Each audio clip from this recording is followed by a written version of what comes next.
अस्सलाम वालेकुम तो माय यूट्यूब फैमिली कैसे हैं आप सब लोग। आई होप के सब ठीक ठाक होंगे। अल्हम्दुलिल्लाह मैं भी बिल्कुल ठीक ठाक हूँ। तो आज मैं आपके साथ इस मेकअप थीम केक की डिटेल शेयर करूँगी। तो आप लोगों ने वीडियो को कंप्लीट वॉच करना है। वीडियो थोड़ी लेंथी ज़रूर है लेकिन मैंने एक वीडियो के अंदर सारी चीज़ें कवर करने की कोशिश की हैं, जिसमें केक स्पंज बनाने से लेकर टॉपर्स बनाने तक और उसके बाद केक की क्रम coating, frosting, final frosting, each and everything मैंने इस वीडियो के अंदर आपके साथ शेयर की है। अगर आप इस वीडियो को कंप्लीट वॉच कर लेंगे तो इस तरह का मेकअप थीम केक आप व्हिप्ड क्रीम के साथ फॉन्डेंट के टॉपर्स को यूज़ करते हुए बेहतरीन बना के तैयार कर सकते हैं। तो चलिए जी, सबसे पहले स्पंज बनाने के लिए मैंने लिए थे 4 अदद अंडे और इसके अंदर मैंने डाल दिया है वनीला एसेंस। 1 टीस्पून डाल दीजिएगा। अगर वनीला एक्सट्रैक्ट हो तो ये 7 से 8 ड्रॉप्स ही काफ़ी होते हैं। चलें जी, अब इसमें डाल देंगे पिसी हुई चीनी, जो कि 4 अंडों के लिए मैं डालूँगी 120 ग्राम। और उसके बाद इसके हम करेंगे बीटर के साथ बीट। कितना बीट करना है? इतना कि ये बिल्कुल रिबन फॉर्म में आ जाए और इस तरह की इसकी कंसिस्टेंसी हो जाए। अच्छा, केक स्पंज बनाने का जो तरीका है, इससे पहले मैंने आपको जो वनीला केक स्पंज की वीडियो शेयर की थी, उसमें बहुत डिटेल के साथ एक-एक स्टेप जो है उसकी मैंने सारी आपको तफ़सील बताई थी। और मुझे बहुत ज़्यादा आप लोगों का अच्छा फीडबैक आया था उस रेसिपी का, जो 1 पाउंड वनीला केक रेसिपी थी।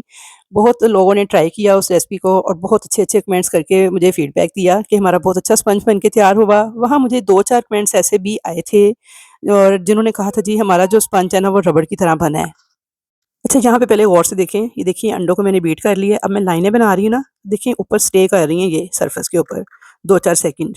तो इतना आपने अंडों को बीट करना है कि आप उठा के बैटर को लाइनें बनाएँ तो ऊपर लाइनें जो है ना 2-4 सेकंड तक बननी चाहिए। अब इसके अंदर कुकिंग ऑयल मैंने डाल दिया है, जो कि मैंने लिया है 80 ग्राम और इसे मैंने थोड़ा-थोड़ा करके बिल्कुल लो स्पीड पे बीटर को चलाते हुए डिफरेंट जगहों पे डाल के ऐड करना है। सारा ड्रम करके एक ही दफ़ा ऐड नहीं कर देना, बैठ जाएगा सारा अंडों वाला जो ये फ़ोम तैयार किया है। और इसको आपने 1 से 2 मिनट बीटर चला के लो स्पीड पे मिक्सिंग कर लेनी है। ऑयल डालने के बाद बहुत ज़्यादा बीटर नहीं चलाना। चलें जी, यहाँ पे ऑयल मैंने मिक्स कर लिया था। अब ऑयल बट बीटर का काम ख़त्म हो गया है, इसे एक साइड पे करेंगे। यहाँ पे मैंने लिया था मैदा 160 ग्राम, इसके अंदर मैंने डेढ़ चाय का चम्मच डाला था बेकिंग पाउडर। तो बेकिंग पाउडर आपने इस्तेमाल करना है, बेकिंग सोडा नहीं इस्तेमाल करना। बहुत सारे लोग यहाँ भी गड़बड़ कर जाते हैं। तो ये देखिए बेकिंग पाउडर मिक्स कर लिया मैंने अच्छे से, डेढ़ चाय का चम्मच। अब इसे छलनी के ऊपर मैं डाल दूँगी और इसे 2 से 3 बैचेज़ में थोड़ा-थोड़ा करके आपने फ़ोल्ड करना है। एक दफ़ा सारा मैदा नहीं डाल देना आपने। अच्छा, यहाँ पे देखिए ये है वो स्टेप जहाँ पे आपका केक रबड़ जैसा बनता है ना, तो आप लोग उसकी फ़ोल्डिंग नहीं ठीक तरह से करते। जब आपने मैदा डालना है तो आपने बिल्कुल हल्के हाथों के साथ मिक्सिंग करनी है। ये देखिए डायरेक्शन एक ही रखनी है। हल्के हाथों के साथ आपने इसको फ़ोल्ड करना है। तेज़-तेज़ फेंटे नहीं लगाने और ओवर मिक्सिंग हरगिज़ नहीं करनी। अगर आप बहुत ज़्यादा इसे मिक्स करते जाएँगे ना तो उसे कहते हैं ओवर मिक्सिंग। उससे क्या होता है, ये सारा फ़ॉर्म टूट जाता है अंडों का और उसके बाद आपका स्पंज रबड़ जैसा बन के तैयार होता है। तो ये है वो रीज़न जो जिनका रबड़ जैसा स्पंज बन के तैयार होता है ना, तो मैंने कहा था मैं वीडियो बनाऊँगी ना तो इनको वहीं पे गाइड करूँगी ताकि सबको अच्छे से समझ आ जाए। अब यहाँ पे आप गौर से देखते जाएँ, मैंने वीडियो की स्पीड थोड़ी-सी तेज़ की हुई है। हालाँकि जब मैं नॉर्मल काम कर रही हूँ तो मेरी स्पीड इतनी तेज़ नहीं है, मैं बिल्कुल हल्के हाथों के साथ हल्के-हल्के उठा के इसे फ़ोल्ड कर रही हूँ। अच्छा, कितना फ़ोल्ड करना है? तो ये भी बहुत से लोगों का क्वेश्चन था जी कि हमें कैसे पता चलेगा कि हमने कैसे फ़ोल्ड करना है? तो ये देखिए, आपने इस तरह से कट एंड फ़ोल्ड मेथड के साथ एक ही डायरेक्शन में स्पैचुला को घुमाना है और इसे फ़ोल्ड करते जाना है मैदे को। जैसे ही आपको देखिए नज़र आया कि मैदा नज़र आना बंद हो गया है, तो बस साथ ही आपने हाथ को रोक लेना है और आपने अगला मैदा ऐड कर देना है। तो यहाँ पे देखिए जैसे ही मुझे नज़र आना बंद हुआ है मैदा, तो इसका मतलब है हमारी मिक्सिंग कंप्लीट हो गई थी। अब इसको मैंने 7 इंच के पैन में डाल के बेक किया था। अच्छा, मैंने 7 इंच का हाइटेड मोल्ड आज यूज़ किया है, एक ही पैन के अंदर यूज़ किया है। अब यहाँ पे देखिए ये भी 7.5 इंच का मोल्ड है। बिल्कुल यानी कि दोनों तकरीबन बराबर ही हैं, बस आधे इंच का फ़र्क है। अगर मैं इसको ये 7.5 इंच वाले मोल्ड में डाल के बेक करती ना, तो मेरा केक क्या होना था, ये नीचे से हार्ड हो जाना था, किनारे भी इसके हार्ड हो जाने थे और अंदर से ना ये गीला-गीला सा, कच्चा-कच्चा सा रहना था। इसीलिए आपने मोल्ड साइज़ जो है ना बिल्कुल एक्यूरेट सेलेक्ट करना है अगर आप चाहते हैं कि आपका स्पंज अच्छे से बेक हो। ये देखिए ये वाला जो 7 इंच का मोल्ड है, ये मेरा हाइटेड मोल्ड है। इसके अंदर मैंने इस बैटर को डाला था तो ईज़िली इसके अंदर बेक हो गया है, बिल्कुल परफेक्ट बेक हुआ है। जबकि अगर मैं छोटा मोल्ड सेलेक्ट करती, चाहे वो 7 इंच का ही था लेकिन उसकी हाइट कम थी, मटीरियल उसके हिसाब से ज़्यादा था, तो क्या होना था, मेरा केक अंडर बेक रह जाना था, अंदर से वो कच्चा-कच्चा रहना था और बाहर से उसके किनारे भी हार्ड हो जाने थे, नीचे से भी उसने हार्ड हो जाना था। तो ये रीज़न होती है, आपने मोल्ड साइज़ जो है ना वो परफेक्ट सेलेक्ट करना है अपना केक बेक करते वक़्त।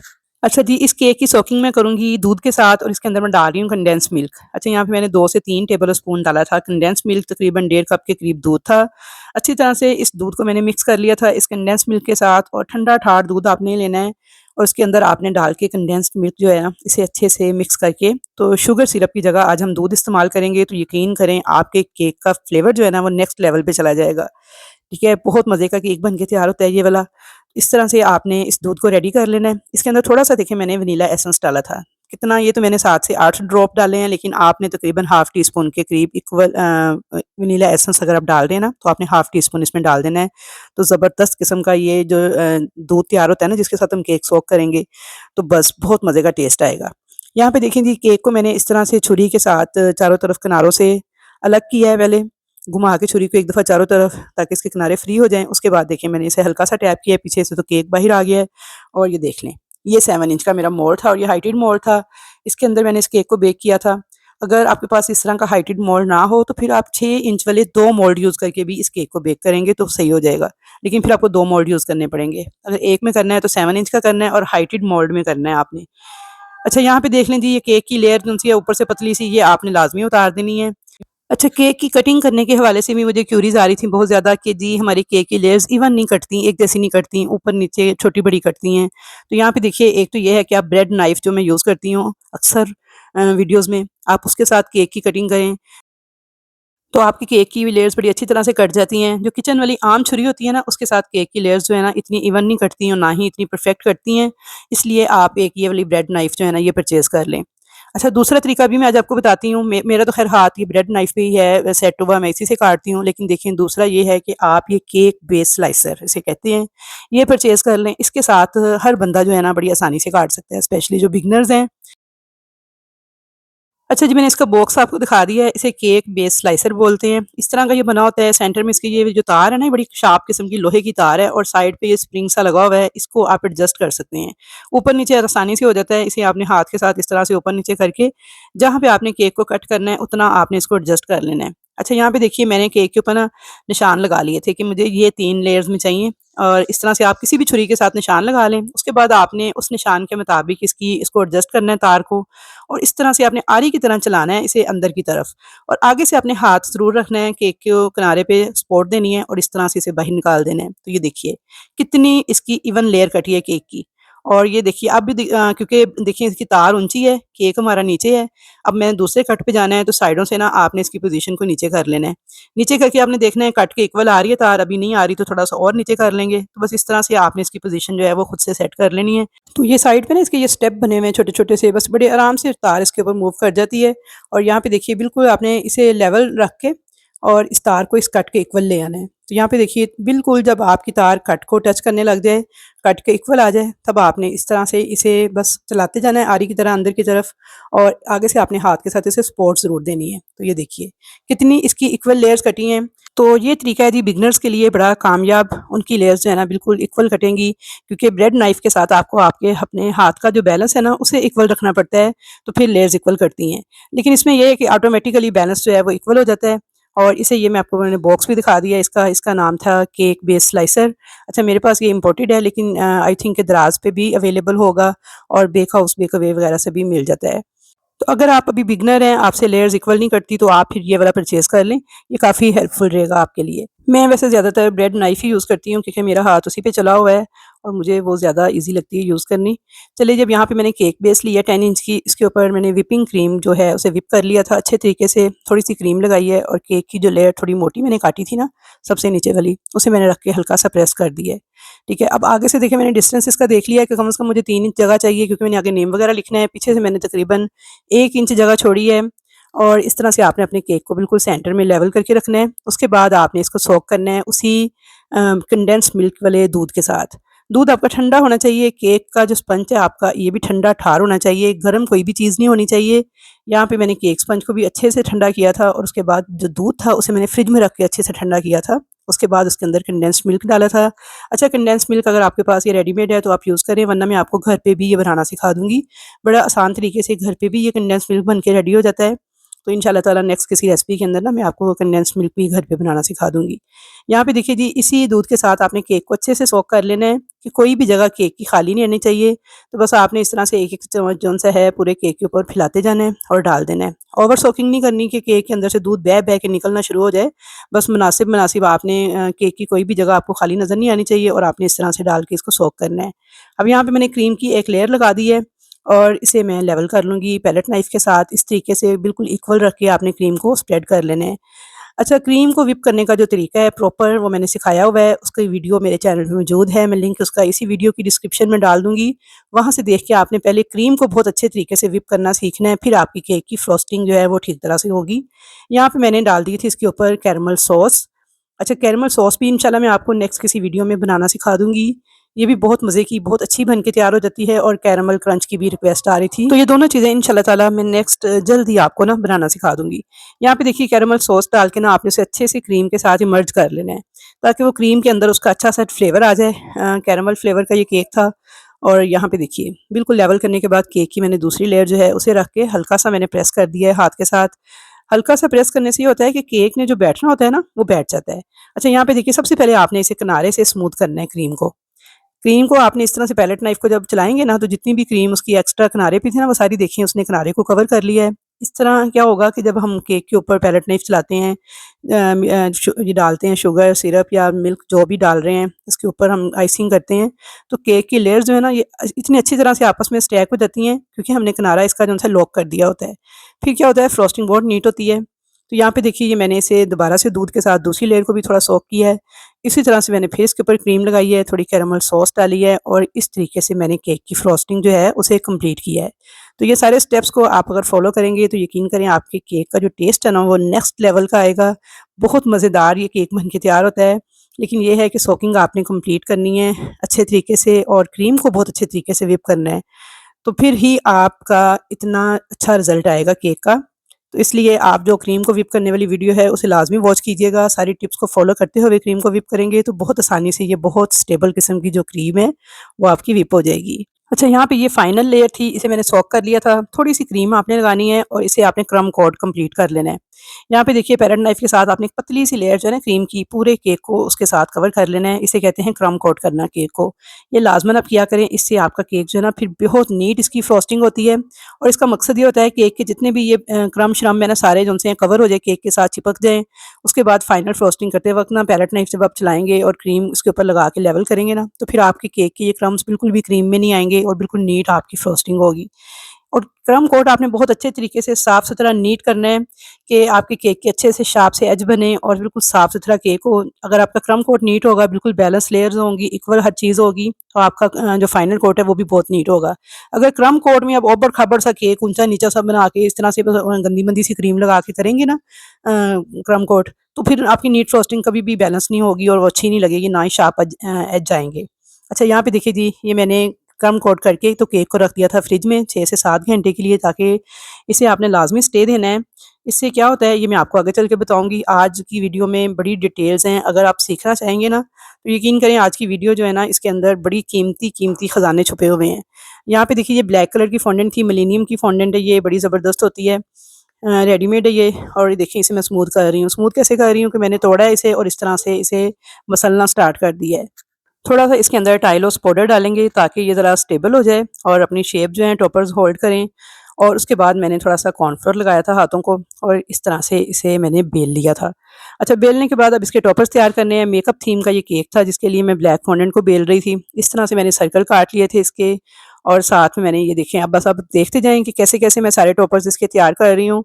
तो इस तरीके से ही आपने टॉपर्स को तैयार करके ना पहले ड्राई कर लेना है। अगर आप चाहते हैं कि व्हिप्ड क्रीम केक के ऊपर आपके टॉपर्स स्लिप ना करें, इनमें मॉइस्चर ना आए, तो आपने इनको बनाने के बाद ना ड्राई बहुत अच्छे तरीके से करना है। तो ड्राई करने का तरीका जो है वो भी मैं आपको आगे चल के बताती हूँ। तो यहाँ पे देखिए ये वही वाला केक मोल्ड है जिसके अंदर मैंने केक को बेक किया था। इसकी बैक साइड के ऊपर मैं इस तरह से सारे टॉपर्स रखती जा रही हूँ और मुझे अंदाज़ा होता जा रहा है कि मैंने किस टॉपर किस साइज़ का तैयार करना है और कहाँ-कहाँ कौन-सा टॉपर प्लेस करना है। समझिए ये आपका केक ही है, आप इसे केक ही समझें केक मोल्ड को। तो जिस तरह आप केक मोल्ड के ऊपर टॉपर्स को रख रहे हैं ना, सेम इसी तरीके से आपने केक के ऊपर भी टॉपर्स को सेट करना है। तो इससे आपको ना बड़ा अच्छा अंदाज़ा हो जाता है कि हम अपने केक के ऊपर कौन सा टॉपर कितनी स्पेस लेगा, उसका क्या साइज़ होगा और वो कहाँ हमने रख के उसे सेट करना है।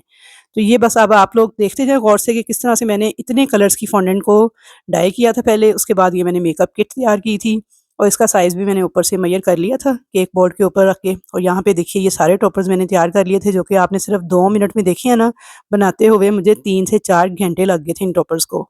और इतने सारे कलर्स की फॉन्डेंट को बार-बार मुझे हाथ धोने पड़ रहे थे, क्योंकि लाइट कलर्स थे। अगर मैं हाथ बार-बार वॉश नहीं करूँगी तो फिर क्या होगा, एक फॉन्डेंट का कलर दूसरे के ऊपर आ जाएगा। तो इसलिए ये बहुत टाइम टेकिंग काम होता है। ये फॉन्डेंट वर्क जो है इसमें अच्छा खासा टाइम आपका इन्वेस्ट होता है। तो यही वजह है कि जो आप इस तरह के कस्टमाइज़्ड केक बनवाते हैं, इनके चार्जेस भी ज़्यादा होते हैं, क्योंकि इसके ऊपर मेहनत ज़्यादा होती है, टाइम ज़्यादा आपका स्पेंड होता है। तो टाइम इज़ ऑल्सो मनी। इसलिए आप लोग जब होम बेकर से केक बनाते हैं ना, तो ये माइंड में रखा करें कि ये सारा हैंडमेड काम है, कौन-सा मशीन ने करना है, आपने हाथ से करना है, आपकी क्रिएटिव वर्क है आपका सारा। आपने अपने हाथ की सफाई दिखानी है, टॉपर्स भी हर किसी को बनाने नहीं आते। जब आपकी प्रैक्टिस होती है और आपको थोड़ा-सा कह लें कि क्रिएटिविटी आपके अंदर होती है, अल्लाह की तरफ से भी कुछ लोगों के हाथ में सफाई होती है, तो फिर ही ये टॉपर्स जो हैं नीट बनते हैं जब, तो केक पे भी लग के तभी अच्छे लगते हैं, वरना उल्टे-सीधे गंदे-मंदे से टॉपर आप बना के लगा दें तो उससे भी केक की कोई लुक नहीं आती। अच्छा, यहाँ पे देखिए मैं मेकअप किट बना रही हूँ और मैं आपको बताऊँ अब टॉपर्स को मैंने कैसे ड्राई करती हूँ। यहाँ पे देखिए ये केक मोल्ड था, इसके ऊपर मैंने सारे टॉपर्स को रख दिया है। इसी तरह से जब मेरा केक बेक हो गया था, आपका ओवन में हो या पतीले में, आपने क्या करना है, केक को निकाल लेना है बेक करने के बाद। अगर ओवन है तो उसे ऑफ कर देना है, अगर पतीला है तो उसके नीचे से फ्लेम ऑफ कर देना है। और इस वाले उठा के ना मोल्ड को इसी तरह से मैंने रख दिया था ओवन के अंदर, बंद ओवन के अंदर, ऑन नहीं करना उसे, बस वो गर्म होगा। आपने केक बाहर निकालना है और इसको आपने इसी तरह से उठा के अंदर रख देना है। सिर्फ आपने 3 से 4 मिनट तक इनको अंदर रहने देना है। 3 से 4 मिनट के बाद आप निकालेंगे ना, तो ये टॉपर बड़े सॉफ्ट से आपको लगेंगे, लेकिन आपने इनको हाथ बिल्कुल नहीं लगाना। बस इसी तरह से उठाना है और इनको आपने पंखे के नीचे रख देना है और 5 मिनट तक आपने पंखा ऑन कर देना है। तो ये टॉपर्स बिल्कुल हार्ड हो जाएँगे, सेट हो जाएँगे और बड़ी अच्छी अपनी शेप जो है वो होल्ड कर लेंगे। अच्छा जी, यहाँ पे देखिए ये केक को मैंने 6 से 7 घंटे के बाद फ्रिज से निकाला है, तो ये मैं आपको जो चीज़ दिखाने की कोशिश कर रही हूँ ना, वो क्रैक्स हैं। आप देख सकते हैं इस केक के ऊपर कितने सारे क्रैक्स आ गए हैं। ये देखिए, किनारों पे जगह-जगह इस पे क्रैक्स आए हुए हैं। तो यही वजह है कि आपने केक को ना लाज़मी क्रम्ब कोट करके 6 से 7 घंटे की रेस्ट देनी है। इससे क्या होता है, केक ने जितना बैठना होता है ना, वो बैठ जाता है। जितने भी क्रैक्स वगैरह केक के ऊपर आने होते हैं, वो आ जाते हैं। उसके बाद जब आप नीट कोट करते हैं ना, तो फिर ना तो आपका केक बैठेगा, ना ख़राब होगा, ना उसपे कोई क्रैक्स वगैरह आएँगे। जबकि अगर इसी केक को आप फ़ौरन-फ़ौरन क्रम्ब कोट करके, नीट कोट करके फ्रिज में रखेंगे ना, तो क्या होगा, 3 से 4 घंटे के बाद केक बैठना स्टार्ट कर देगा, तो फिर हमारे फाइनल कोट के अंदर भी क्रैक्स आना स्टार्ट हो जाते हैं। तो इसलिए आपने केक को लाज़मी 6 से 7 घंटे जो है ना फ्रिज में रेस्ट देनी है क्रम्ब कोट करने के बाद। उसके बाद आपने उसके ऊपर फाइनल कोट करना है, मतलब कि फाइनल क्रीम लगाना स्टार्ट करनी है। अच्छा जी, यहाँ पे देखिए जी, ये मैंने इस पे फाइनल क्रीम लगा ली थी। अब मैं इस केक को नीट कर रही हूँ, तो बस आप अब देखते जाएँ मैं कैसे इसको नीट कर रही हूँ। स्पीड मैंने वीडियो की बहुत तेज़ की हुई है और केक को नीट फ्रॉस्टिंग करने का तरीका मैं पहले बहुत सारी वीडियोज़ में आपको बता चुकी हूँ। अगर नहीं देखी तो पहले जाके वो वीडियोज़ देखें, जिस पे मैंने बड़ी हल्की स्पीड पे वीडियो को चला के आपको एक-एक स्टेप बताया हुआ है कि आपने किस तरह से क्रीम लगानी है, कैसे क्या करना है। तो आपकी बहुत नीट किस्म की जो केक की है वो फ्रॉस्टिंग हो जाएगी। लिंक जो है उन वीडियोज़ का मैं इसकी वीडियो के डिस्क्रिप्शन बॉक्स में डाल दूँगी। अच्छा जी, यहाँ पे देखिए, ये देखिए, अब मेरा ये जो टॉपर्स थे ना, जब मैंने इनको निकाला था ओवन से और इनको मैंने रखा था पंखे के नीचे, तो देखिए बिल्कुल अब ये हार्ड हो चुके हैं। देखिए मैंने ब्रश हाथ में पकड़ा हुआ है, मैं इसके ऊपर गोल्डन डस्ट लगा रही हूँ, तो ये बिल्कुल स्टेबल है। हर हर टॉपर देखिए आपको पकड़ने से अंदाज़ा हो रहा होगा कि कितने हार्ड हो चुके हैं और अपनी शेप इन्होंने होल्ड की हुई है। तो अब बस अब इस तरह से गोल्डन डस्ट लगा देनी है आपने इनके ऊपर। उसके बाद मैंने क्या किया था जी, इन केक्स के टॉपर्स को लगा दिया था केक के ऊपर और अब देखिए बिल्कुल उसी तरह जैसे मैंने इनको केक वाले मोल्ड के ऊपर रख के सेट किया हुआ था ना, उसी तरीके से मैं इनको लगाती जा रही हूँ और हर टॉपर के नीचे मैंने स्टिक ज़रूर लगाई है। वो इसलिए कि ये केक ज़रा दूर जाना था, तो मुझे ये था कि चलें रास्ते में कोई टॉपर वगैरह इधर-उधर ना हो। तो हालाँकि बहुत अच्छे से ये ड्राई हो चुके थे, लेकिन फिर भी मैंने इनके नीचे स्टिक ऐड की थी और यहाँ पे देखिए ये गोल्डन डस्ट लगा के मैंने इसके किनारे को भी इस तरह से डेकोरेट कर दिया था। नीचे हैप्पी बर्थडे मामा लिखना था, वो मैंने कटर से काट के इस तरीके से अटैच कर दिया था। तो ये केक एक्चुअली एक बेटी ने बनवाया था अपनी मामा के लिए, उसकी मामा का ब्यूटी पार्लर है, मेरी बेटी की फ्रेंड है, तो उसने ये अपनी मामा को बर्थडे पे गिफ्ट करना था। तो ये थी जी केक की फाइनल लुक। आई होप कि आज की वीडियो आपके लिए बहुत ज़्यादा इन्फॉर्मेटिव साबित होगी। अच्छी लगी है वीडियो तो जल्दी से वीडियो को लाइक कर दें, शेयर कर दिया करें ज़्यादा से ज़्यादा और अच्छे से कमेंट्स करके मुझे ज़रूर बताया करें कि आया इन वीडियो से आपको कुछ सीखने को मिल रहा है या नहीं और ये वीडियोज़ आपको कैसी लग रही हैं। तो चलें जी, ये थी जी आज की वीडियो, तो इंशाल्लाह ताला मुलाकात होगी आपके साथ नेक्स्ट वीडियो में। मुझे आप लोगों के कमेंट्स का इंतज़ार रहेगा। अल्लाह हाफ़िज़।